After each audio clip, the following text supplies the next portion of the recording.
Ammon Hillman talked about nobody wanted to debate him. He said it so many times.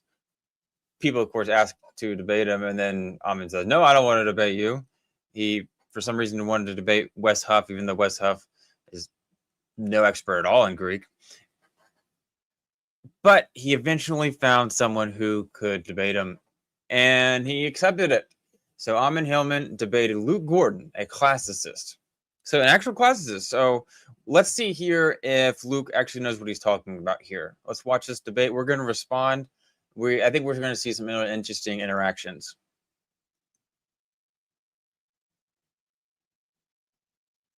Yeah. And in this, and by the way, this is about an hour in. They really haven't talked much about, I mean, there's a little bit of disagreement, but it really not that much, really not that important stuff. And for some reason, Ammon's first text he brings up, he has so many different controversial claims, things that he's popular for. He's not popular for a text in Epiphanius. So I don't know why he chose this text, something that was written 300 years or so after the Gospels were written. He didn't want to talk. He's not talking about the Greek and Hebrew first. So why he brings this one up, I'm not sure. But okay, he brings it up, and Epiphanius is a Christian, and he is responding to these people, and he's talking about supposedly something that someone else did or claims. Let's get into that and see where the debate lies. See who's winning this conversation. Who won this debate? Section he's talking about eiskurgia, which is fellatio. Fellatio. And he says right up here, watch. He says, right, let me just translate. And now Luke is, of course, here to make sure that I don't, pull any wool over anybody's eyes. But not taking us into the back alley. Yeah, I'm not taking you guys into the back alley, right? He says these people aren't ashamed to say that he himself, Jesus, revealed to her this eiskurgia, this terrible, shameful act, right? And in the questions of Mary that are called the greater, because he says there's also, in the parentheses, he says there's also these lesser questions of Mary, right, that have been created, right? He says they assert that he showed her this by taking her up into the hills, praying, and positioning her at the level, throwing her down to the level of his groin. Where are you getting groin from? Began pleuros. Where's that? That means side. That means side. Yeah, side, not groin. Right. But it's in the region of the side. Right. Well, it's ekbalo. The ekbalo so from the side, which means by his side. Telling you positionally. We're talking about position. By his side. By his side. Okay, so her head's by his side.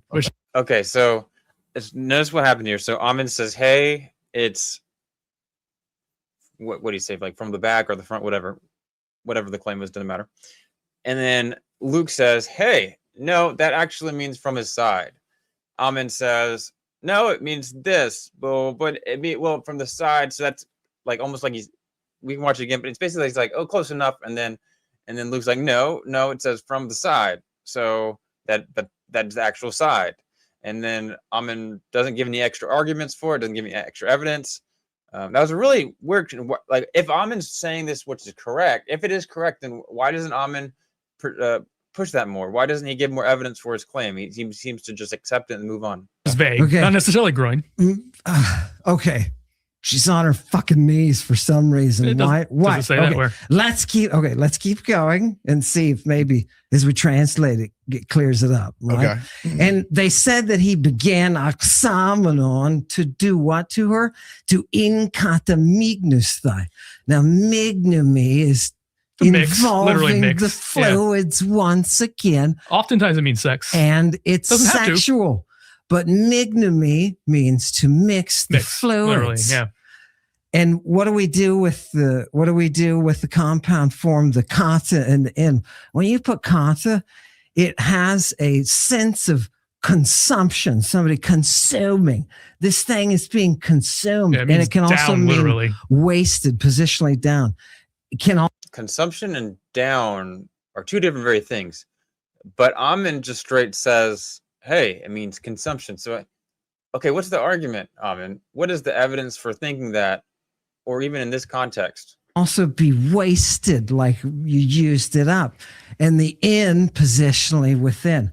This is referencing fellatio, the act of sex that is that exchange of fluids, that life-giving fluid. Because what does Jesus say? What is the word that's highlighted there? Aiscorgia, the shameful act. What does that mean? The shameful act? It's fellatio here. Watch. Do you agree that means fellatio? It does not mean fellatio. It literally means, so aisgros means shameful, as you said correctly. Org means act, work, deed, something like that. So aiscorgia means some kind of shameful act. Now, the question is, what kind of shameful act? Now, Ammon, you're taking a step further and putting your own interpretation of this word. Why am I doing that? No. Why am I doing that? Which is fine.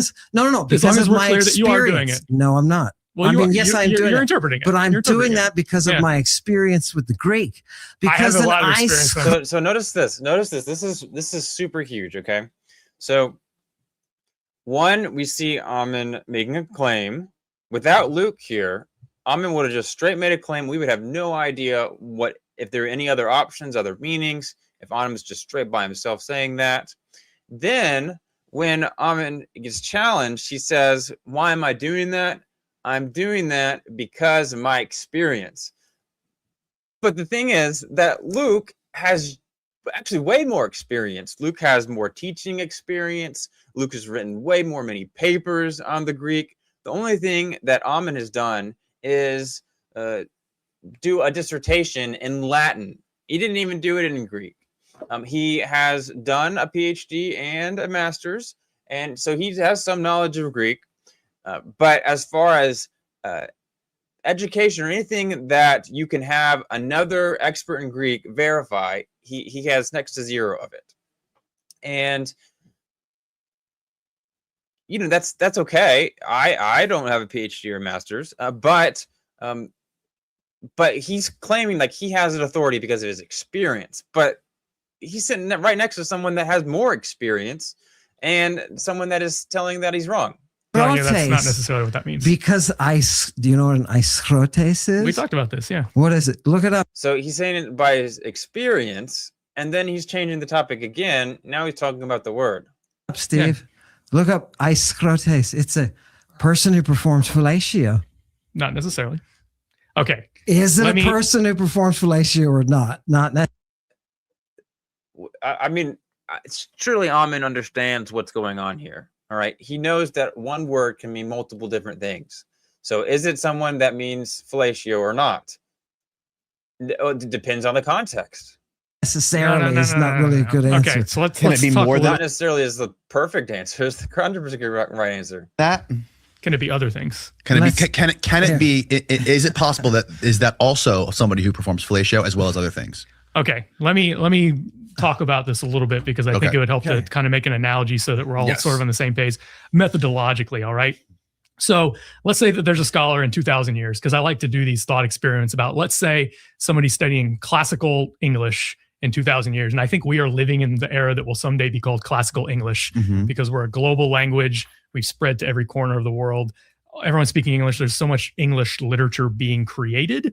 It's diverse though, right? So the English that's spoken in the United States is not the same as the English spoken in Britain or Australia or some place like India, right? That was colonized by the British.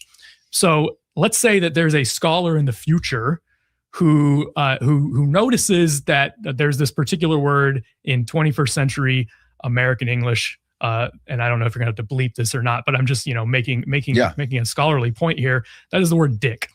Okay. All right. And those of us who live in and speak 21st century English, we understand that this word today primarily refers to male genitalia. Right. Or it could be someone being an asshole. Exactly. Okay. So this one word, it refers to male genitalia, but then we can use it colloquially to say like, stop being a dick. Right. And when I say that, I'm not literally saying that you were male genitalia. Right. I'm making a reference, right? And we understand that, okay? Now, there's also another use of this word that's older. And so from my understanding, this use of the word dick as male genitalia is pretty recent, actually. Is this in idioms? Is this kind of like idioms are? So every language has idioms and semantic references, right? So this use of the word that we kind of take for granted in English today is pretty recent. up until fairly recently, Dick was used as a name for Richard, right? As we all know. As we all know, right? So we had a president named Dick Nixon. We just had a vice president who just died named Dick Cheney. Dick Cheney. Right? And there's lots of other Dicks in the world who are just guys named Richard, right? Okay. So we understand, because we speak English, that there are multiple meanings of the word Dick, and they don't all mean male genitalia. Right? So we understand that Dick Nixon was not calling himself that because he was trying to say he's the penis guy. Right? He's not. It's a totally different thing. And it actually predates our meaning of the word dick. Now, let's say that there's a scholar of classical English at some university in 2000 years who correctly notices that this word dick in 21st century classical English, as I'm calling it, oftentimes occurs in dirty contexts. Okay. It refers to male genitalia, and then he has 100, 1,000, 1,000,000 different examples of that. Right. And so he hits you over the head and says, look, this word clearly means male genitalia, and he's right. That oftentimes it does mean male genitalia. But then let's say he takes a leap and he says, well, you know what this means about Dick Nixon, right? That means that Dick Nixon was calling himself that because he was a child molester. Like, he just was obsessed with male genitalia. And I mean, like, why else would he use that as his first name? Like how dirty would he have to be to use the Dick as his first name, right? And so this person 2,000 years down the road has this theory that Dick Nixon was I don't know, maybe he was gay, maybe who knows? Like, you can come up with some theory like that.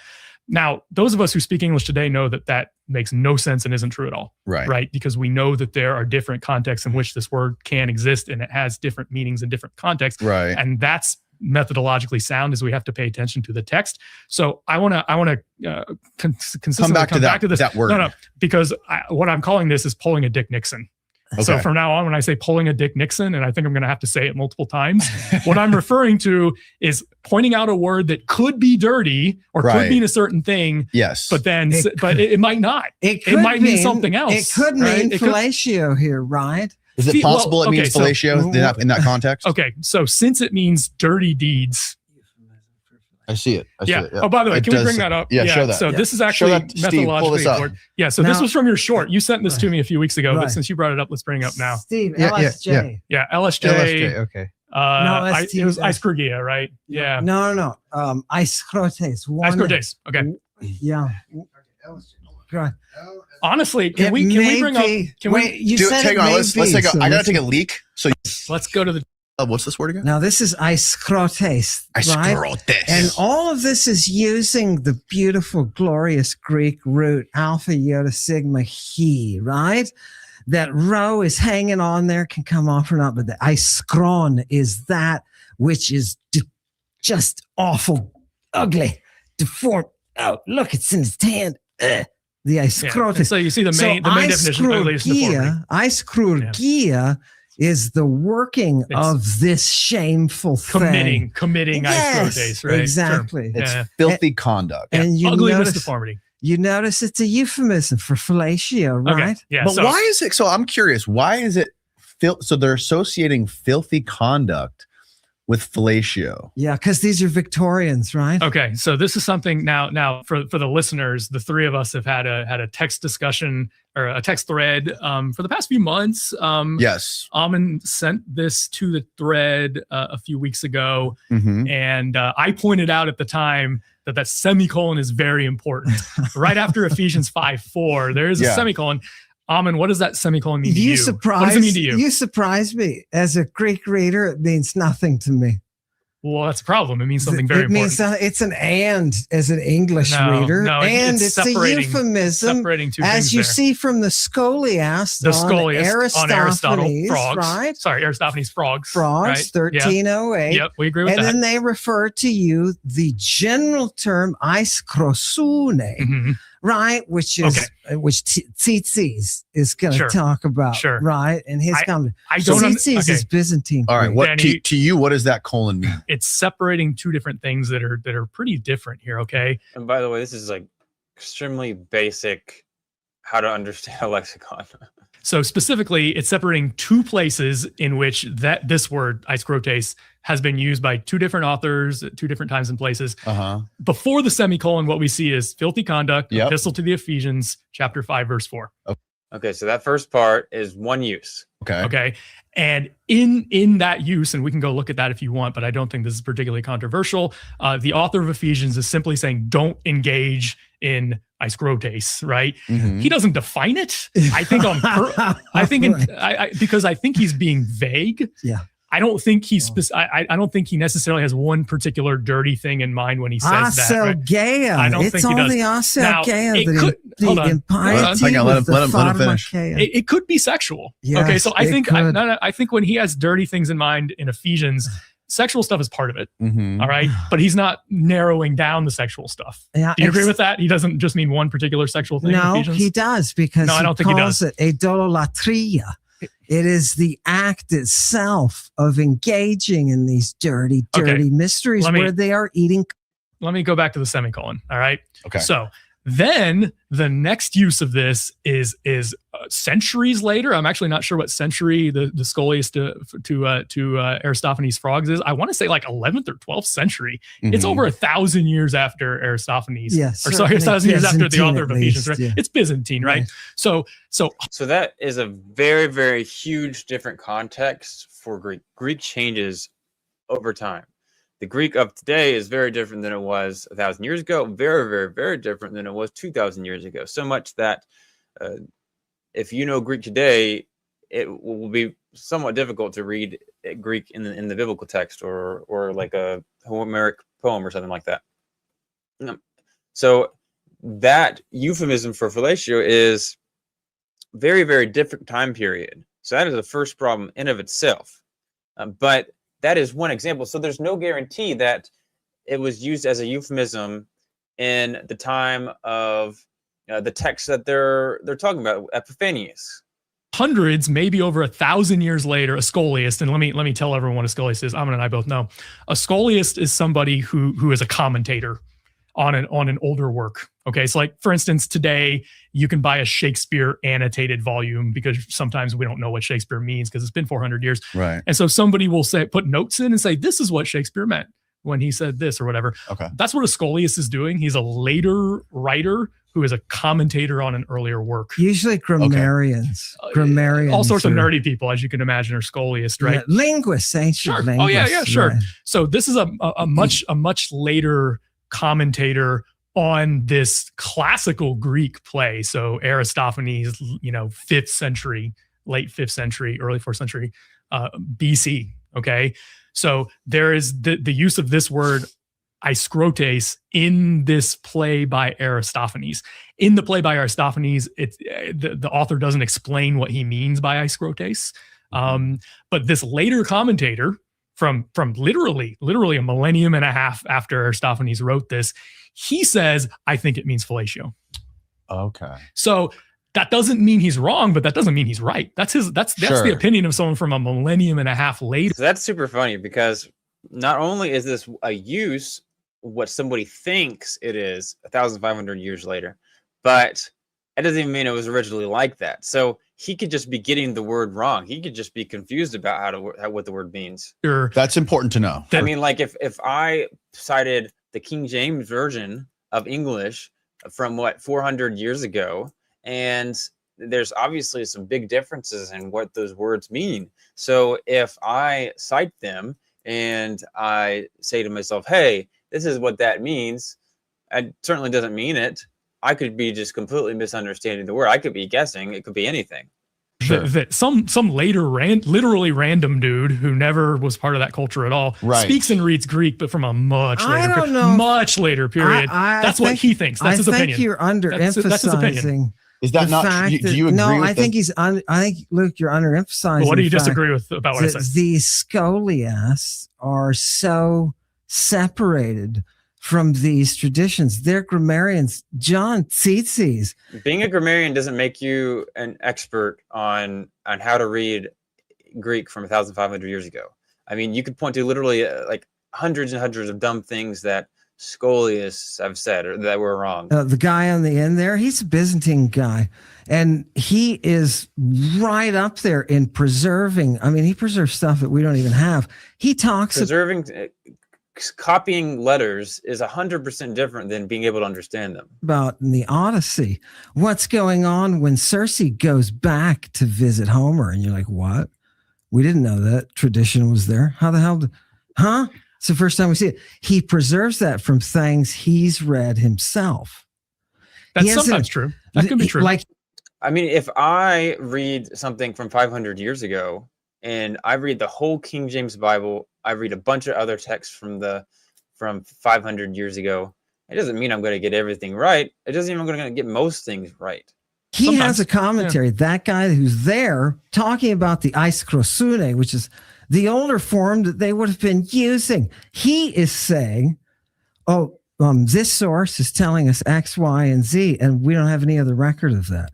He's the one who's saying, look, this is euphemistically, right? Yeah, he's saying it's a euphemism for fellatio. Now, right. I'm not, to be clear, I'm not saying he's definitely wrong because he's writing 1500 years later. Right. And I 100% agree that these scholiasts are in a tradition where they are very well read. They're not dummies. Just like if you hire someone to write a commentary on Shakespeare, hopefully they've read all of Shakespeare and everything else from the period to even know what they're talking about, right? So I am not trying to discount that these scholiasts don't know anything. Otherwise, we wouldn't cite them in a dictionary. However, we have to cite them with a pretty large grain of salt. So we can't just say that's definitely right, because this is 1500 years later that somebody is coming along and saying, I, Mr. Scholiast from the Byzantine period, think that the use of this word in Aristophanes' play, The Frogs, means fellatio, right? That's its opinion. It's a learned opinion, okay? I'm not saying he's wrong. Right. I'm just saying we do have to take it with a grain of salt. Sure. We can't just say that's definitely years, okay. Yeah. So also, I want to make this point. He's only talking about the use of the word in Aristophanes' Frogs. He's not talking about it anywhere else, okay? He's not talking about the use of the word in Ephesians. He had no comment about the use of the word in Ephesians. He's not talking about the use of the word in what we were discussing before we came to this. That's the Victorians who were putting them next to each other and putting the semicolon. Well, no, the semicolon is Bible. No, it's not. No, it's not. The reason that the semicolon is there, it's very simple. It's dividing two different times that this word was used. Okay. You agreed. It was used in Ephesians. It was used in the Frogs. Right. Two different times, and that's all. That's all the semicolon. And I would say it's used the same. Right.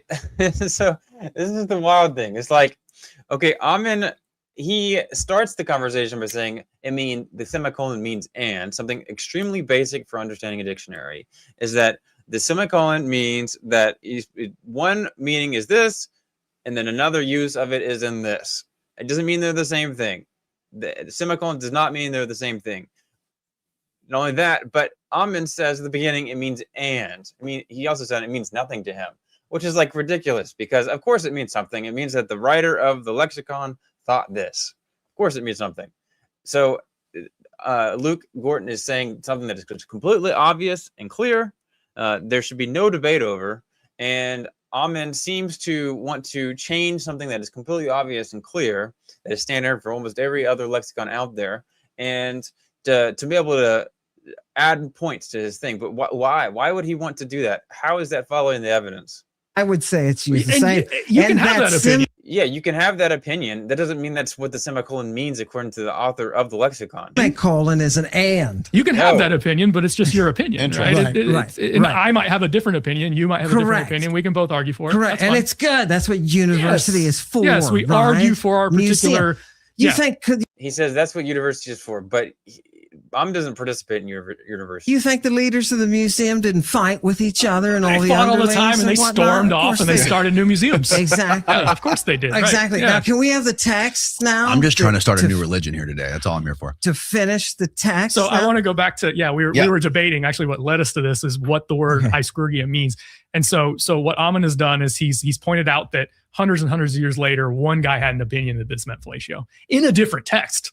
Not even here. He said not even in this text. Not even in this text. This was in an Aristophanes play. Aristophanes play, which is not what we're dealing with here. Right. So this is where methodology comes into play. On the no pun intended. On the one hand, Ammon is doing linguistic work here, which is important and valuable because he's saying, look, here's another time where somebody said that this word used in a different place, but still the same language, even if it's 1500 years apart or whatever, means this particular thing. However, it doesn't remotely prove in any way that that's what it means here. Are we pulling a Dick Nixon by saying that this means fellatio? Okay. And it's up to you. You're the one who has to kind of build your case. Answer that by just translating. I don't want to have any ideas about it. I just want to translate it, right? So what does it then say after he entered into this act, the sexual act with her? What really happened? Dathan, he's really emphasizing that he took the metalabon to the aporoion. He took the off-runnings, right? Well, what is that? His own off-runnings. It could be his efflorescence. Vague. His efflorescence, right?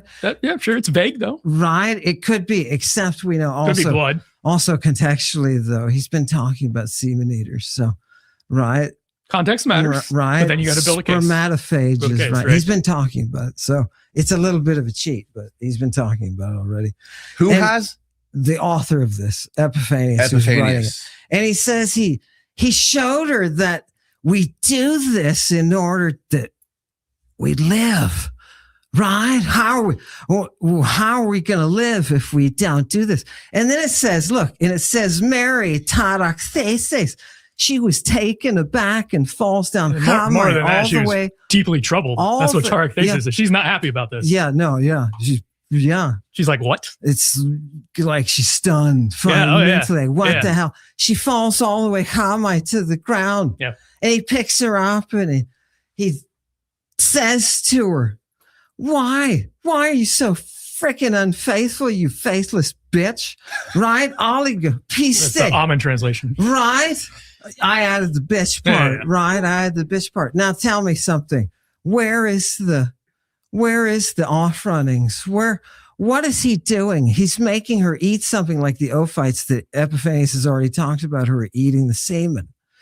It goes on. This passage goes on to explain what the people who were eating the semen believed about why he was doing this. Okay. And they use a half a dozen verses from the New Testament. So they're quoting when Jesus says X, he means this. When Jesus said, eat my flesh and blood, this is the offering. When he said, I'm going somewhere and I'm going to return from the origin is his semen. Is that your interpretation? Somewhere. I'm ascending to the place. It was his semen. That's how they explain it. There's all sorts. There's a half a dozen justifications. This is how Epiphanius explains it. Yeah, of why. He says there's half a dozen explanations, reasons to justify it, but he didn't give any of them. These people were doing what they did, and it's through Epiphanius's. So do you believe that this is Epiphanius's theory on what was happening in the Bible? Or what he's quoting somebody that he calls a heresy that believes this. Oh, I see. Epiphanius is talking about people who are doing it. Which, by the way, just because you quote someone you disagree with doesn't mean you're understanding their view right. So Epiphanius could have been completely wrong about his understanding of this other person's view. Saying this is not good. Right? This is one of the heresies. And in this one, they justify the eating, this ischurgia. They justify it by saying Jesus specifically showed Mary how to do this and said, look, we have to do this to live. And they go on to quote, which is to me most important. They're going on to quote Jesus when he is saying things like, eat my flesh. And that's right here? It's what he means. It's following it below where okay, what is your take on this, Luke? Okay, I think context, as we've been talking about, and Ammon and I both agree on this, context is paramount, right? So this is from a late document for Christian historical standards. 400s. 400. So this is 400 years after, 300 plus years after Jesus, right? So, and it's from a guy who is trying to catalog all the weird things that people think about Jesus. But this guy doesn't think they're true. Not that we would necessarily care what this guy thinks either way, but I don't think he thinks it's true. Even if he did think it's true, doesn't make it true, right? Lots of people are wrong about a lot of things. Except for that Dathan. Except for that Dathan, which is, it's like he's saying, hey, what is Dathan? You literally, you have to snap your mind out of it and realize now that really what I'm telling you is. Okay, wait. So you think the Epiphanius secretly thinks this is true and he's trying to No. He's telling his reader, don't be shocked here. But Okay. This is really Right. the way that they're doing it. Okay. So yeah, what I want to do is back up here and ask ourselves why this matters. Okay. To Jesus, right? So we're trying to get back to Jesus here as historical scholars, like not doing biblical theology of like what Jesus means from a theological perspective, right. but we're trying to understand as historians, because classicists are historians, right? So who was this guy Jesus who walked the earth? Right. And most of us really, there's a minority mostly on the internet that thinks that Jesus is made up, and there never really was a guy named Jesus. But almost everybody in the academy that I've ever met would say that there really was a historical Jesus who did walk the earth. Ammon, you think there was a historical Jesus who walked the earth? My favorite part about the wintertime is I still get to wear my favorite rag and bone denim. I've been for style. So the time off the dial code we set. I don't. Yeah. Well, all of the academic debate, all the myth. Is this person a myth? Does it fucking matter? The Greek is what matters. That's what our. Yeah, it does matter because Ammon is the one who says that Jesus did this with this person, this person, and this person. And if you're saying, "Hey, this is what he did," but what I actually mean is he did this in a story, well, then nobody would care. Of course it matters. Of course it matters because they wrote a lot of made up stuff. Okay. About everything. Yeah. Not just about Jesus, about Zeus, So just because something is written in a historical text and we do want to be responsible linguists and philologians and try to dive down into the text. And then it seems like Ammon is saying, it doesn't matter if it's actually historical because what is he trying to say? That he doesn't actually think it's historical? And if that's the case, then he's giving the impression to the audience that he thinks it's historical. Which is what we've been talking about here, right? And try to get a good idea of what it means. The next question to ask is, so what? So like, okay, maybe we're trying to see what this text means. Does this word specifically mean this or something else? Those are wonderful debates to have. But then the next step is, did Jesus really exist? Okay. And it sounds like, Ammon, you're kind of not taking a position on that, which is fine. No, I don't take any positions. This text says Jesus was making Mary blow him. And he tried to make the apostles do the same thing after this. No. And they didn't. And it says they didn't follow him after that point. Okay. So do you believe that really happened? I don't have to believe anything. That's the text I'm talking about. No. Okay. We're having a disconnect here. It's science. It's not. This is science. No, that's a text. I don't have to believe. Science, it's a text. I don't have to believe in chlorine. I know text. Chlorine. Texts lie. I don't know if you know this, but sometimes texts lie. Actually, usually texts lie. Yeah, no. You can be. This guy could be lying out his butt. Okay. The church bishop, he can be lying out his back. Sure. Plato's the biggest fucking liar on the planet. He's quoting people, so Plato he's not lying. Is the biggest liar on the planet. Oh, sure. Plato admits to it right up front. So no, that's a part of the text, but I'm still going to tell you what Plato wrote. Sure. I 100% agree with that. But then I don't agree that it's not worthwhile or that we can just wave our hands and say, well, so what? Like, did this really happen? And what you're saying right now is that you don't necessarily believe this happened. You don't necessarily believe this happened. It doesn't matter. Or it doesn't matter to you because you're more text-based, which I respect text-based. It matters that somebody wrote this down, and that's our evidence. So let me tell you how I see this. Again, it's a 4th century text from a Christian guy who is trying to explain what we already know what he's saying. What he calls heretical Christians believe. Okay. This is not coming from outside the church. This is coming from inside the church. And he's saying these are some Christians with these are people who don't know who Jesus is with Mary. All right. That most other Christians, including this guy Epiphanius, are not going to believe. And so we can kind of back away from that. Now, this is where biblical theologians would say, well, we know what Jesus did and he did this and he didn't do that. But as a historian, I'm actually still interested, not from a biblical theologian perspective, but I'm still interested in trying to get back to the historical Jesus. And I do believe there was really a historical Jesus who really did walk the earth, and we can talk more about him. So that's the question that remains. So, on your YouTube channel, you bring up texts like this, but then I think you leave the question hanging as to like whether this is true or not. Yeah, because I'm only there to present evidence. The court let the viewer figure out whether or not they think it's true. Okay. When I'm a pure classicist, I only want the philology. That's all I want. Classicists are also interested in what really happened. Yeah. Are we? We are, but the actual surgery, like a surgeon, sure, the surgeon has morals to him. What matters is the surgery, that technique. It's an art. and you have to do it right.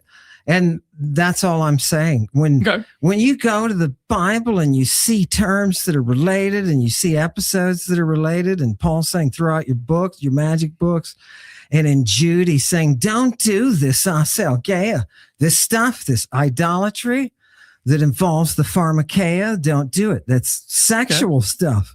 Don't. Paul's like, stop fucking your family members, right? And in stepmother, Alexandria, what are they persecuting Christians for? Incest, right? They go to their ceremonies, they put out the lights, everybody disrobes, and they screw. Why? Because these fluids are life. They're life. This is the salvation, right? This is what Epiphanius is trying to say. Hey, this is, within Christianity. It's this. No, he would not say that. This is a movement. And just like Jude said, don't do this stuff. Okay. So yeah, in 1 Corinthians, which is a very early letter, everyone agrees. Paul wrote it in the 50s, probably. It's one of our earliest Christian documents because it's earlier than the Gospels. Mm-hmm. Yeah, you're absolutely right. Paul has to call out some of the people in the Christian community at Corinth. One of them is sleeping with his stepmother. And he says, don't do that. Like, what are you sleeping with your stepmom for, bro? That's my translation. Which the Romans hated. Incest to the Romans was like, no, God. So that's not technically incest. Don't be doing this. There were people in the Christian community that there was actually, and this actually goes to show the crazy diversity within the very early Christian community. Some Christians were at opposite ends of the spectrum as far as their attitudes towards sex. So some Christians heard Paul's message of a resurrection and that we're going to get new bodies. Okay, that's one of Paul's central messages. It seems like they've talked about an hour and 30 of those. Really haven't talked about anything of like the main key arguments that Ammon wants to talk about. I want to talk about the idea that Ammon brings forward about the Septuagint. Mm-hmm. And Ammon believes the Septuagint was originally written in Greek and then translated into Hebrew. And he's the only person with a pulse in the cosmos, in the cosmos that believes this to be truth. And other people I've had on here, experts, I've asked the same thing. And they all say that the Greek in the Septuagint was, one guy, Gad Barnea, said it was Jewish Greek. Some people say it's Koine Greek. It is Jewish, yeah. It's Jewish. It's wait. Are you going to say it's Jewish Greek? Why don't you make your case and then I'll Ammon, make your case. Okay. Lay it out for folks who aren't familiar with this, the people that may not even know what the Septuagint is. Sure. So I'm not actually the first person to say this, nor am I the only person. He's certainly the only person alive today that would say that. There was a Jewish scholar. That is a scholar. Yehuda. Dr. Yehuda, who wrote a book called Hebrew is Greek. Hebrew is Greek is not that guy's not a scholar. And in it, he takes the triliteral roots that you find in the Hebrew, and then he shows you the Greek from which that term was derived. So, and he shows you through the use of colloquialisms, euphemisms, that the Hebrew is actually being constructed around the Greek. And he wrote his book, Hebrew is Greek, in the 80s, I think it was, 70s, 80s, something like that. And of course, you can imagine it did a dive, because if that's the case, everything that we know about biblical scholarship is wrong, completely wrong. There is a rabbi who came forward. Do you have, oh, there it is. Do you have, and there he's talking about the Spartans in the Greek, that the Jews are actually from Sparta and Crete. Anyway, can you, Steve, did you get the video clip, the short clip that I sent you last night? Yeah, I got it. Yeah, this is Rabbi, right? Tovia, right. Let's see here what he says. I'll be quiet. The key is that Christians are appealing to a Septuagint, a Greek translation. A translation can never be superior to the original. It's, in any Western court, the law of best evidence states that an original document in its original language is always superior to any translation. So this is a specious argument, but he is exactly right. A translation cannot be superior. To be clear, he is saying the Septuagint is a translation. Right, he's saying the Septuagint is a translation. Right, so the Septuagint should be a step down from the Hebrew original, because in the translation process, you lose information. You never gain information. You never get a more technical document from a translation, because there's like a billion times where this actually does happen. So I just don't understand why Ammon would say this. Because the translation is not adding. You can always add stuff anytime you translate anything. Well, you can, but you're not translating. You're then a lot of the Septuagint is an embellishment of the original Hebrew. You're embellishing. Yeah. So what I'm saying is exactly what you're saying doesn't happen, does happen with the Septuagint. Okay, go on. So his premise is the superior form is the original. Who decides superior form?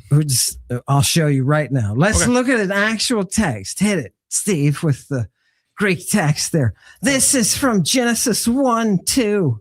This is from Genesis 1:2. Is it this one? The one with the, yep, there you go. The whole verse is in the middle, and the earth was oratos and akataskewastos. The earth was King Jamesy, without form and void. Kaiskotos, and the darkness was upon the deep, they'll say, the abyss. And the Spirit of God hovered there over the waters. Now look at the two words that the earth is in the beginning. The earth was aoratos in Greek and akataskewastos. If you look up those words, just because you want to know what they are, next slide, Steve.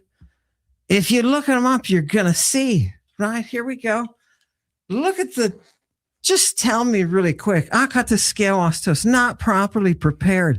And after that, they give a reference to a pharmacon, right? This word is used for synthetic drugs, right? These are unworked principles, akataskewastos. Look at kataskewastos below it. That's without the alpha privative on the front. So the alpha privative just negativizes the word. So what is something that is kataskewastos? It's artificial. It's created or artificial. Okay.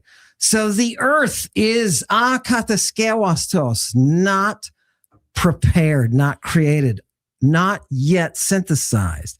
Look at the bottom, aoratos. What else is the earth? It's unseen or invisible. I want you to drop down to the second line and look at to aoraton. What is it when you take the substantive of this adjective? It's an unseen world. And right after that, you get ex uranu. Do you understand me?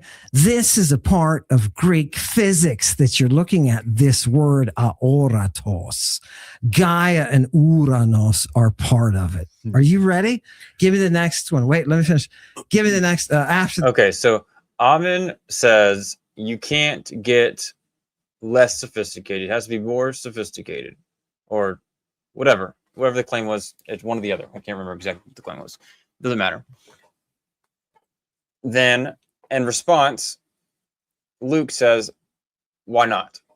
Okay. And we've got about 4 minutes. I have no idea where he's going with this. Here's the verb, because everything comes from the verb. What does the Hebrew version? Okay, let's see. Is this superior or inferior? Look at what is superior and inferior? That doesn't even make sense as a concept. Hebrew version, an empty place. We have like 3 instances of the word tohu in Hebrew. We really don't even know what it means. This is tohu for aoratos. Was the translator on dope? If this went from Hebrew and this means an emptiness, how did it get to aoratos? You couldn't have. Why not? Somebody's on dope or Hebrew is less sophisticated. Clearly, look at the next word for akataskewastos. Bohu. Are you kidding? They just took toe and made it into a bow. Yeah, I mean, kind of, honestly.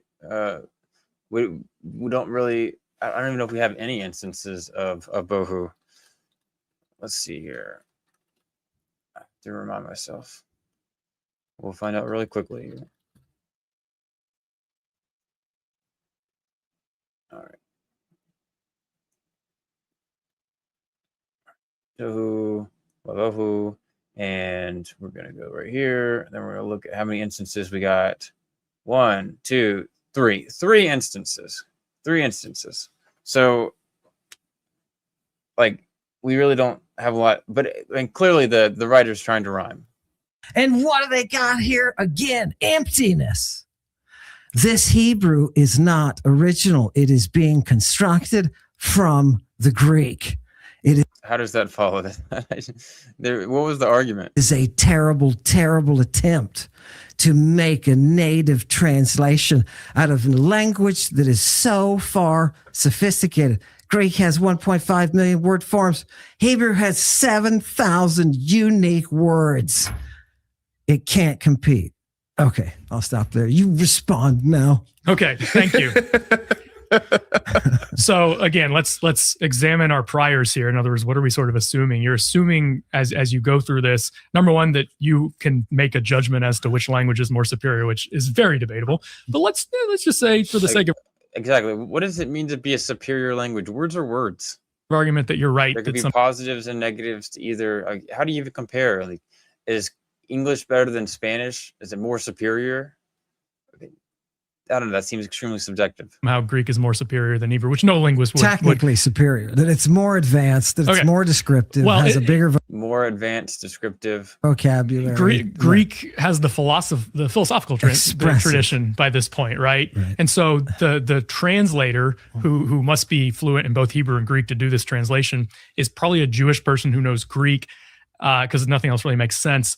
And this is a person probably in Alexandria, which is a center of Greek philosophical learning, right? Yep. And this Jewish guy who knows Greek, and maybe Greek is even his native language. Of course it is. Because he's in a Jewish colonial context, just like a Jew in the United States today would have English as their native language. Doesn't make them any less Jewish. Doesn't mean that they haven't been to synagogue and learned Hebrew. 100%. Okay. I get it. So this guy is familiar with the Greek philosophical tradition. And so when he's translating these words, he is embellishing them. He's absolutely embellishing them. He's taking the Hebrew, and by the way, tohu wabohu, we don't even know to this day exactly what this means, okay? Like there have been so many books written on just these few words, and it's unclear, okay? Outside of the Torah, how much Hebrew literature from the 3rd century uses this word bohu or tohu and bohu? Very rare. Because there's no Hebrew literature outside. Of course there is. The Old Testament, yes, is there? Of course. There's no literature. Of course, there were Hebrew documents. Now, Ammon might be saying we don't know of them, but that would be really weird to say that there was no other text written. There is. Yeah. So, okay. What Hebrew literature is there outside of it? Let's say that your theory is right, that the Greeks are. So I would not say it's I don't like the framing of this question, but we'll get in a second here. Jewish, Greek speaking Jews or whatever in Alexandria, which is probably where this is being written, the Septuagint, are inventing this language. You think they're inventing it in Alexandria in the 3rd, 2nd century BC? Definitely. Okay. So if that were true, there should be no Hebrew before that. There should be no literature at all. There should be nothing. Ammon, you have a problem because there is Hebrew before that. What is the Hebrew? The archaeological evidence. We have a lot of archaeological evidence. Some scribblings. No, it's not. It's okay. You have no work. You have no. You go to and look at. They talk about the amulets. You go and look at these things. It looks like it could be an aleph. It must be. It must be Hebrew, or no, it's Proto-Hebrew. You have no works. Like Danny just said, you have no works in Hebrew. Let's hear what he has to say about it. We have the priestly blessing, which is in the book of Numbers, attested from an archaeological dig dated to the 7th century BC. Ammon. Yeah, you have that's 500 years before the Septuagint. You have the Hebrew text. That Hebrew radically predates. You have the text. You can go look it up. It was the text in Numbers dig. It was an archaeological dig. Written on the entire book of Numbers. No, I said 3 verses. The priestly blessing in Numbers. Let's look at this. Let's look this up. Let's look this up. Look up Ketef. Hold on. That's fantastic. So Ammon's claim was that there isn't literature. You can't find Hebrew. And what is he trying to say is that, there's no evidence that we had Hebrew before. Fantastic. Ketephinom. Ketephinom. 2 words. Yeah. Oh, And wow. They Hebrew? catch- right here, plate. that was used in 586 BC. Mhm. They used a different alphabet than they used later. And this is what it looks like. This is what it looks Whoa. like. That's Paleo Hebrew. That's silver That's silver. and written. So can you zoom in a little bit more, Steve? Yeah. So that Exact scribbling text. is Hebrew. That's Hebrew. Yeah. And it's something that's in the Bible. It's something in the Hebrew Bible that already is found in an archaeological dig from earlier than 600 BC. So it predates the Septuagint by hundreds of years. They're already writing Hebrew. They're already writing stuff that's in the Bible. They're already inscribing it and on scrolls, maybe keeping it with them, maybe as an amulet. What is Paleo Hebrew? Paleo Hebrew is this alphabet we're looking at. This is an alphabet. That's an alphabet. Okay, Yeah, and can it's you see it? Aleph, Bet, Gimel, Dalet, Hey, That's Vav. the it's an abjad. It's Technically, the exact an abjad. alphabet of the It's an abjad. It's, what we it's call a different script. classical Hebrew. It's a or different script, ancient but it's the Hebrew. exact same alphabet. Yeah. Yeah, and Yeah. they're sure that it's completely been identified Sure. as Hebrew. It's very clear. Right, See how now, clear I the- see see a how clear the Hebrew letters are? rendition. I See see how a clear the- Hebrew on the rendition, right. but No, they no. are certain. Wait, and they base that on what? It's just from this one? There's thousands of these. There's This thousands, is just but, the most famous one. But there's no. This is the Is most there a famous one. translation of this from antiquity? I mean, No, how it's do called. we It's know? an What archaeological I'm dig. saying They is, didn't- how do What is Ammon saying? That we just have no idea what it says?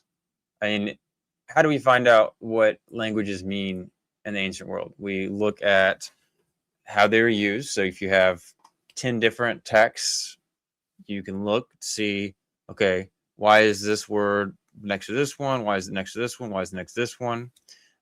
When we look at the Rosetta Stone, that's how we learned what Egyptian was, because the Rosetta Stone had multiple different languages on it, which made it really easy to translate. Well, guess what? We have these texts, these Paleo Hebrew texts, and they have similar situations where maybe we not have a specific translation of this, but we have translations of other things, or we can see that the language evolves. I'm just like giving the impression like, oh, we just have no idea what this means. But it's like, why would you say that? So we know that this text is a very ancient text because of the way that it is dated, according to the archaeological evidence. And then the question is, okay, well, what does it mean? Well, everybody out there, except for Ammon apparently, who doesn't really know anything about Hebrew, he argues that this text is somehow not Hebrew. And what is the evidence for it? He's given no evidence for it. He has not given any alternate interpretation of this that is more compelling. He is like, imagine every person in the world saying that the words we look at today in Latin are not Latin. Like you point to a Latin inscription on a grave that has something like Susie died, the great Susie, patron of England, died in Latin from 800 years ago. And Ammon says, "Oh, do we have a translation of that? Oh, it could mean anything. That's not a different. That's Latin. We don't know what that is. It could be anything. Well, we can still compare it with other languages, and we can compare it with the other texts from the time period and find out what it means. But it would be crazy to do that for Ammon to say, "Oh no, that grave doesn't mean that because there's no translation." They didn't put English translations what in I'm the saying archaeological is, dig. how do we know that that's the line from the text that we have? Because it's the exact same word in this from several hundred years later. Somebody put Oh, that. you think it was planted? But no. Is this like an alien theory? What are you saying? They do the same thing with Phoenician. Yeah. Right. They do Which the is even older. exact same thing about even older. guessing what the letters are. And that's why when they find an inscription, they guess that it's either Hebrew or Proto-Hebrew. At the time that this is being written, what's the date on the silver? Yeah, 700s. So 7th century BC. It was found 600 BC. 600 BC. Yeah. How many? That's the consensus. How much literature is there being generated that is from this Proto-Hebrew? What other cultures are referring to Proto-Hebrew? It's none. There's several cultures around them. What? Alrighty. So there's not only so many texts, but I mean, we have the Siloam Tunnel inscription, we have the Lachish Ostraca, we have the Gezer calendar, we have the Samaria Ostraca, Ketaphenim scrolls, as you mentioned here. What other people, what other nations are referring to it? So, I mean, to this text, no, but we have other texts, and then we have the Paleo-Hebrew from the Dead Sea Scrolls that we can see how the letters are used. That refer to Israel and refer to specific kings of Israel that are in the Bible. They think they found the name Israel in an inscription. They found it multiple times. I don't think that. Anybody debates that except you, apparently. What is the Israel? Where does it come from? You're a linguist. It's a Semitic, yeah. Where does the word Israel come from? Yeah, well, it's a Semitic word. It looks like a verb, but it's a name, of course. So Semitic names are often compounds of a verb and a noun. And the L at the end is God. L is the end is God, right? The Yisser part looks like a third singular masculine Semitic verb. There's debate about which verb it would come from, but it might mean God rules, or he struggles with God, or God struggles with somebody. Okay. That's the traditional etymology. Yeah. Okay. What literature do we have in it that you just gained that insight from? Where is the evidence? Yeah.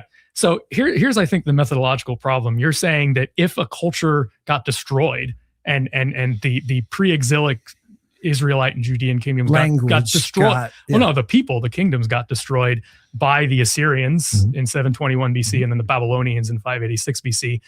They had an apocalypse, essentially. Those nations, those ethnicities had an apocalypse where these foreign empires rolled in and destroyed them. They just leveled their cities to the ground. Jerusalem was leveled to the ground in 586 BC. They burned Jerusalem to the ground in 586 BC. And so what happened when Jerusalem specifically was burned to the ground in 586 BC, guess where all the texts went? Burned. Gone. They got burned. And by the way, so he asked, okay, I think he basically asked, okay, did the Paleo-Hebrew alphabet, was that used by other nations? Not necessarily, but extremely similar letters and shapes and sounds were used by Phoenicians, Moabites, Ammonites, Edomites, and also Aramaic, which there's a ton of Aramaic out there. So they can compare these and look.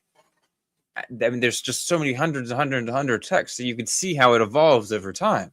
So you can easily see how what these words mean by how they are used. The silver is what we have. The silver survived, and this was, I think, it was buried, and it was outside of Jerusalem, and so it wouldn't have been caught in the fire. It was in a library. They would have had libraries that got burned, just like the library of Alexandria. They almost certainly did. Full of Hebrew libraries. Almost certainly. Almost certainly, or they did. That's a big difference. Yeah. Okay, Ammon, let's back up and talk about. Almost certainly, 99% sure is not different, really, than they did. Like, why would Ammon want to make such claims with 100% certainty? It's a weird thing from a historian. Methodology again, because I want to make sure. I just want to know if they had Hebrew libraries. I want to keep our eye where this language was preserved. I want to keep our eye on the ball. Yeah, we've already said 2 hours ago at this point that we don't know much about the ancient world. So what we're dealing with usually is probabilities. I like to think this from like the perspective of a Vegas gambler. We don't know, if you're gambling on something in Vegas, you don't know for sure what's going to happen or whatever, but you have probabilities. Okay. You can say, well, it's most likely or it's less likely. And so I'm going to put money on things that are more likely. And so we have probability. So you're asking me for 100% probability of something that happened 3,000 years ago. Evidence. And we really, for evidence. it's right up on the screen now. I mean, no, it's not. This is evidence. Somebody's interpretation of what that is. That is not the evidence. No, so wait. You don't know. What I'm telling. Ammon is asking for 100% certainty, and he's using that for the same meaning for evidence. But there's no evidence in the ancient world if that's what he means. Is to have evidence, you'd have to have 100% certainty. That's what he means. If that's the case, I mean, you don't even know that you're not in a matrix or that you're not a brain in a vat. You can't have 100% certainty of that. There could always be a possibility, a very small possibility, but a very small possibility. So if you don't even know that, how can you know anything about ancient history that happened 3,000 years ago with 100% certainty? So if that's what he's talking about, then that's nonsense. It's clear. If it's this clear. is hold on. Let me. If this language is being used at the time, what other surrounding peoples and cultures record it? I just told you there's multiple ones. But the problem is that those same empires that rolled in and destroyed Jerusalem destroyed those other cultures too. Right. Why isn't there a Greek record? So, Ammon, are you saying the Greeks weren't doing anything over there? Hold on a second. Hold on. Are you saying that the Hebrew writing on the right, correct, is not accurate to what's on the silver? How do we know that it's accurate? Well, you don't know questioning Hebrew, the evidence of the people. So it'd be really easy if you knew Hebrew, or Paleo Hebrew, that is, to just disprove us. Tell us what it means right here, but he won't. People who made this translation or interpretation of what it is, because what other documents are they using? Do they have? That's why I asked, do they have libraries? You can't do this with Greek. There's no guesswork about what it is. There's no guesswork. It's pretty clear. Proto-Hebrew versus no. Greeks had different alphabets. No. At this time that you say this thing is existing, there's Greek works all over the place. Society is run guess what? by that Greek work. You know what the Greeks avoided? Getting burned to the ground by the Persians, which almost happened in 480.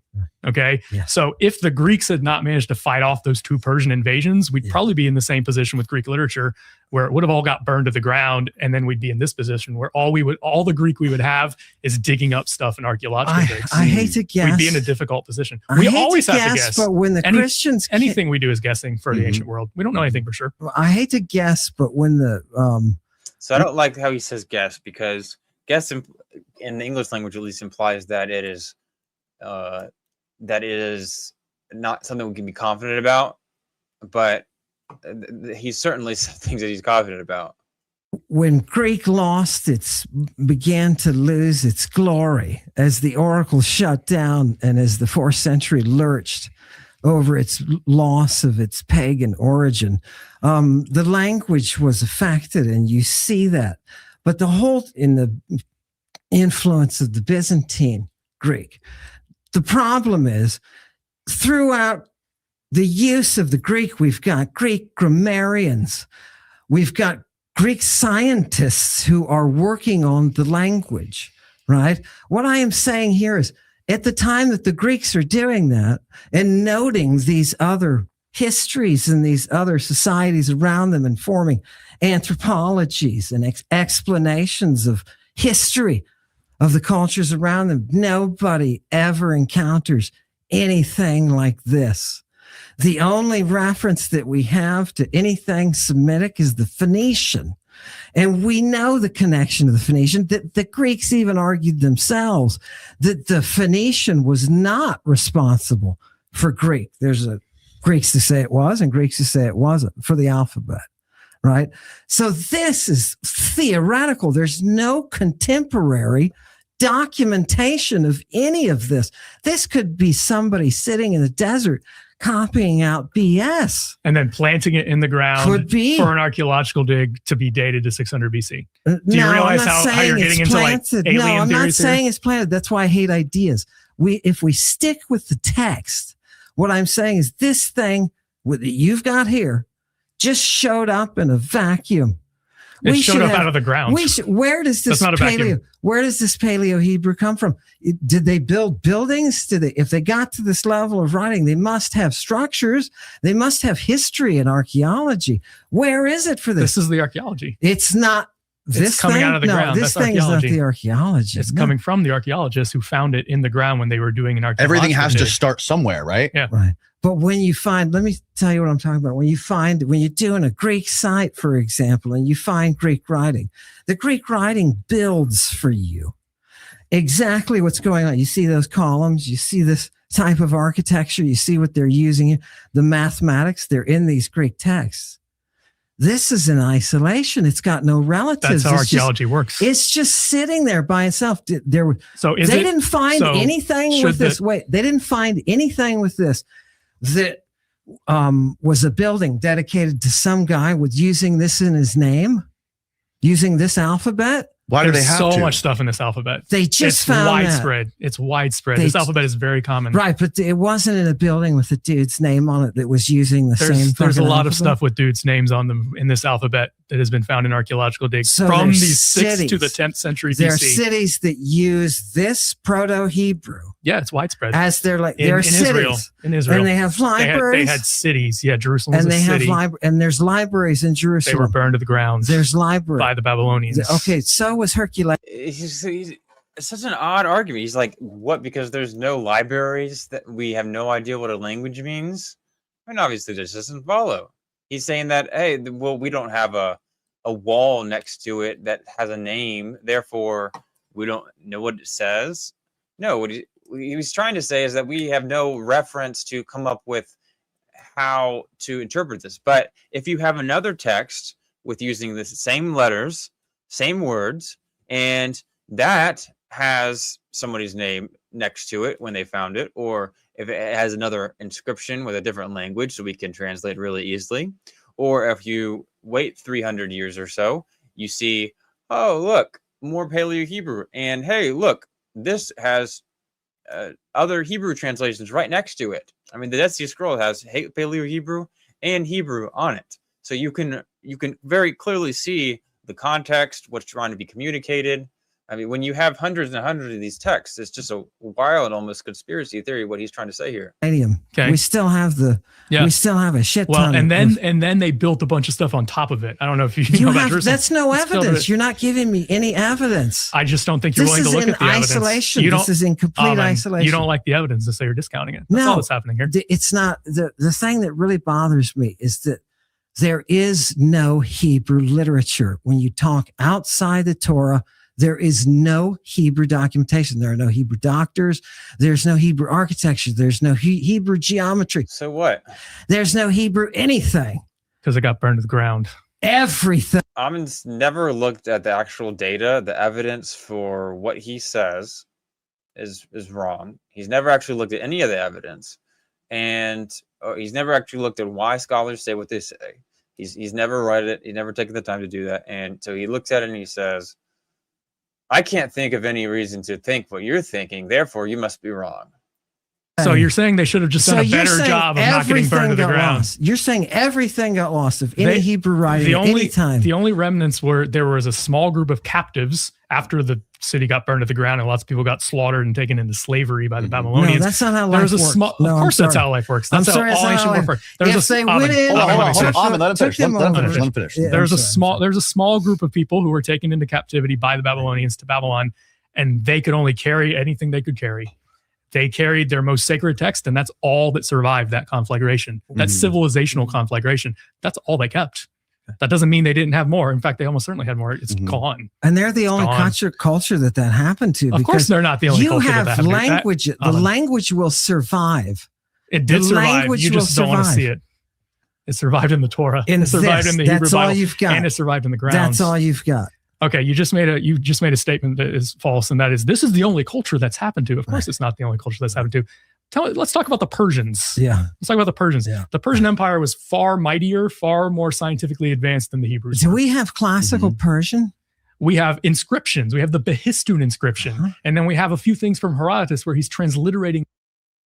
And by the way, we actually have found tons and tons of writings that were found with the silver amulets, the Kedef hidden scrolls.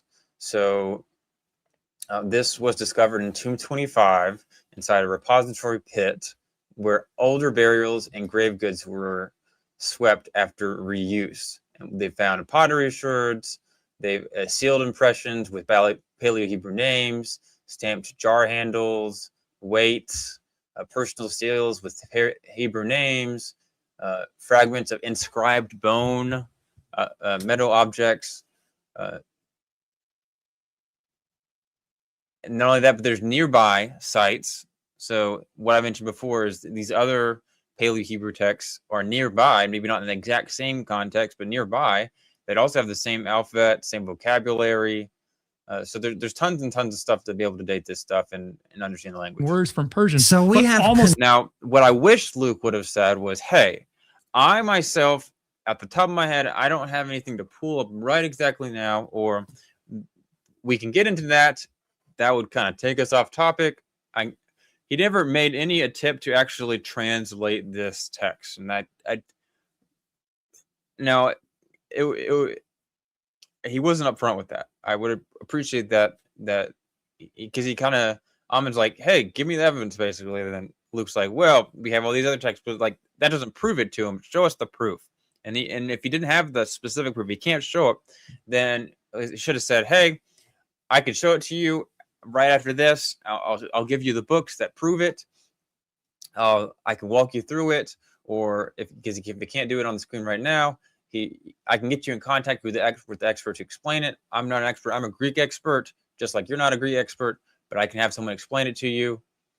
He could have said a lot of stuff, but he kind of stayed away from saying, hey, yeah, I can't explain it right now. Contemporaries. We have contemporaries talking about the language. We have Herodotus talking about That's them. exactly what I'm talking about. We have no Herodotus who can say there is Paleo-Hebrew. Yes, we've got the Persian. We've got the Phoenician. We've got 200 years after that. All of these, I'm saying, and a dude like Herodotus. Yes. Actually, all right. I think they kind of exhausted that conversation. Let's keep on. I deal with the wine word, oinos, winum, this word that's floating around the ancient Mediterranean, right? And what I'm doing when I do this is I'm first of all, I'm going all the way back to the original sources. What did the grammarians say about it? Like, what did the Greek grammarians say about this word? What did Romans say about this word? And their speculation usually relies on what I call in the book the sounds like principle. Okay. So they'll say the word oinos or oinos in Greek means wine. Digamma. You put the digamma. Of course. Classic, right? Nice. I love the digamma. So you got oinos or oinos, winum in Latin, and they're already trying to figure out like where this word comes from, like what other words out there in the universe is it connected to, right? And they use what I call the sounds like principle. So and there's multiple layers of speculation where they say, oh, maybe it's connected to this word that sounds like oinos or oinos. Maybe it's connected to this word. One of them says, hey, maybe it's connected to this word onesios, which means benefit, because onesios, oinos kind of sound alike. Mm-hmm. They have most of the same consonants, right? And that's the methodology that the ancient grammarians use. All right. Modern historical linguistics has moved far past that methodology. All right. That sounds so arrogant. That sounds so arrogant. It's just called building on things. Do you think science has What do you think the Greek is musical? Do you think science has made progress in the past 2,000 years or not? Science is completely based on that great concept of how to create a hypothesis. Okay, so has science progressed in the past 2,000 years? Not beyond its roots. No. Technologically, yes, but not beyond its basic methodological What is he even talking about? roots. Well, what I'm saying is the methodology has progressed. And I told you we would come back to this time and time again. Right. The methodology has progressed, all right? We are not doing the sounds like principle anymore because it didn't work. And let me explain. No, of course not. The Greeks were brilliant for their time period. See, this is what he's doing. So he's treating this as like all or nothing. Like, hey, either the Greeks knew it or they're dumb. That's just not how things work in life. What actually happened is that the Greeks knew a lot. There was a lot of stuff they also didn't know. And we should sit in that happy middle where we're like, hey, so they messed up and sometimes they got things right. But what Ammon wants to do is he wants to say, yes, the Greeks were experts. They knew the languages. So when they use this sounds like principle, they mean that, hey, that's right. That we should just trust them. And that means what I want it to mean. Because he wants to make some big claim, but he can't. He doesn't seem to be able to admit, hey, yeah. So sometimes messed up, sometimes didn't, and that's why he says these like wild, weird things where he knows that Luke does not think that the Greeks were dumb. Hey, you're talking to me. I love the Greeks. I know. I love Greeks. So that don't put words in my mouth. He knows. Oh, then why did you say that? Just not Greek grammarians, right? We read them, but we don't believe everything they say. This was in antiquity. They're arguing like this in antiquity it's great. too. Yeah. The etymology of words is important to the Greeks. Yeah, and some people say is. You're full of shit. It absolutely is. You don't know what you're talking about. Right. Here's why the sounds like principle doesn't work. So Ammon is saying, okay, there's this part that sounds like something else that he has read, which is a legit thing, clone, whatever. How do we know it's connected though? All right. So there's lots of things that sound like other things. Okay. So for instance, let's say that as a linguist, I said that your name, Danny, contains the word knee. The last syllable contains knee, which proves that there's a connection to the knee that's your body part. Okay. And then I could make up a story. I could say your ancestors would knee people. I don't know, for the who knows? Yeah. Or maybe a little more fanciful. I could say, you know what? Your ancestors were the knights who said knee. Okay. Right. From Monty Python. Okay. Love that movie. Love that reference. And so your ancestors stood in a forest and demanded shrubberies from passing knights because of the knee in your name. Okay. That's where the sounds like principle leads us. I could do it with sabachthani. Sure. I could say, see the first syllable sob. That proves that it's connected to the Swedish car company that produces Saabs. All right. Right. That's where the sounds like principle can lead us. It can lead us anywhere random. Anything sounds like anything. It's not good enough. Right. Right. So we need a more principled way of acting. And that's where the modern discipline of historical linguistics comes in. Okay. So the modern discipline, to go back to your name, I assume Danny short for Daniel. Mhm. Okay. So Daniel is a Hebrew word. I don't know if Ammon believes this or not, but everyone else does. Daniel's a Hebrew word, and we can break it down into 3 morphemes. So I'm Jewish? Well, your name is. Okay. Your name is Hebrew. Yeah. Okay. But lots of our names are, mine isn't, but lots of our names are from some Hebrew source in the Hebrew Bible, which was written in Hebrew. Right. So Daniel, we can break it down into 3 morphemes. Your ears pricked up because I said morphine, but I didn't. Morpheme. That was a drug joke. Dang, Luke. Which is a meaning-bearing unit of language. Every language has morphemes. Like if you say the word trees, there's 2 things that have meaning in there. Tree and z. Tree means a thing that grows out of the ground, and z means plural. Yes. More than one. Okay. Right. That's all a morpheme is. All right. Okay. So there are 3 morphemes in the name Daniel. Don, which is the Hebrew word for judge. E, the I in the middle of your name, which means my. It's the same I in Eloi, actually, right there.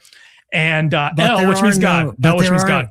Hold on. This is interesting. Let me hear So it. Daniel means God is my judge. It literally means God my judge, but you throw in the is to make it make sense. That's you learn that because that's what ancient Hebrew grammarians wrote, right?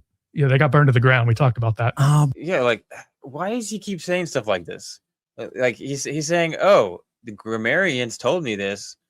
Well, he's trying to say, "Hey, the grammarians didn't tell you this, so therefore you're wrong." But that just doesn't follow. We have other ways to know something. Ammon thinks that there's only one way to find out is for Greek grammarians to tell you. Otherwise, there's no point of bringing this up. But how do you know that then, that's what it means? We don't know anything. We talked about that too. All right. So he says, how do you know that? Well, what he means is, how did you come to that conclusion? Luke says, we don't know anything with 100% certainty. That's what he means. But he's totally right. I wouldn't like the way that Luke phrases this.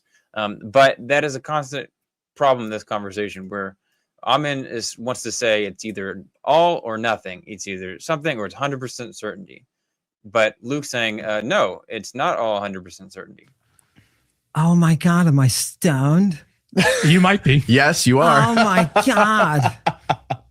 Wait a minute. All of that was based on not having any evidence, though. That's bad, brah.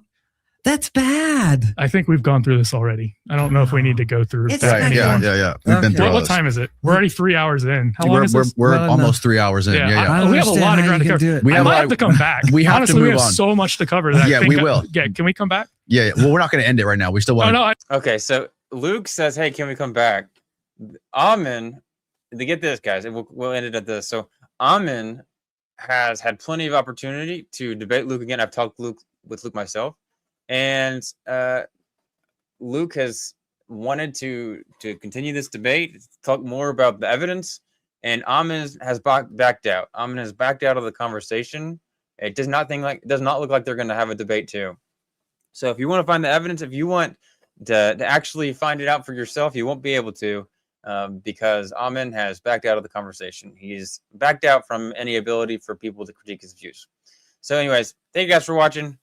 That was difficult to watch at times. Hope you guys enjoyed. Let me know your comments in the comment section.